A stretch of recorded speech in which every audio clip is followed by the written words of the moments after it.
Avec une production estimée à plus de 75%, l'Afrique, premier producteur mondial de cacao, ambitionne d'avoir une meilleure maîtrise de ce marché dominé par d'autres puissances.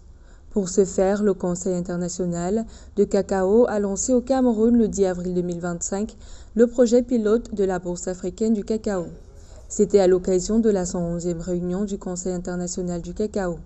Selon des experts de la filière, cette bourse devrait favoriser la stabilisation des prix, valoriser la production locale, l'autonomisation économique, la transparence du marché et permettre également l'amélioration de la chaîne de valeur.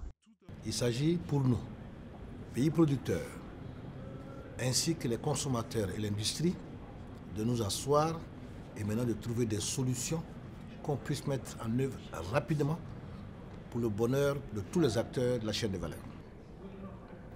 Nous avions estimé que le petit producteur de cacao d'Asie, d'Amérique latine ou de l'Afrique constituait le maillon faible de cette chaîne. Sur le continent, la création d'une bourse du cacao devrait également, de l'avis de certains experts, permettre de mieux rémunérer les producteurs, de réduire la dépendance vis-à-vis des marchés étrangers et de gagner en souveraineté économique selon des experts. Il y a deux catégories de priorités. Il y a les défis structurels et il y a les défis conjoncturels. Les défis structurels, c'est la durabilité de l'économie cacaoyère mondiale. Même si l'idée d'une bourse du cacao en Afrique est prometteuse, sa mise en œuvre est complexe et pleine d'obstacles selon certains décideurs africains.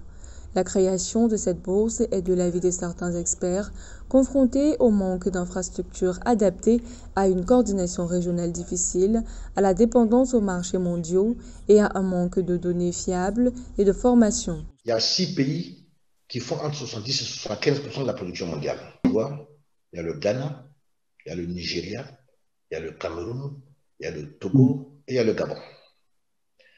Le premier pays producteur mondial de cacao, c'est la Côte d'Ivoire. Ensuite, c'est le Ghana. Le troisième pays se trouve en Asie, c'est l'Indonésie.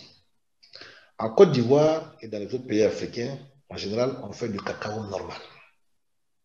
Dans les pays latinos, comme l'Équateur, le Costa Rica, la République dominicaine, on fait du cacao fin, qui est un autre type de cacao qui est beaucoup plus prisé et qui est beaucoup plus cher sur les marchés internationaux. D'après certaines analyses, la création d'une bourse du cacao en Afrique ne profiterait pas seulement au gouvernement ou aux entreprises. Les populations locales et surtout les producteurs en tireraient des avantages concrets. Les producteurs vont, à travers cette initiative, bénéficier des revenus plus justes et stables. Les agriculteurs devraient également observer une amélioration dans leurs conditions de vie et de nombreux emplois seront créés grâce à la transformation locale.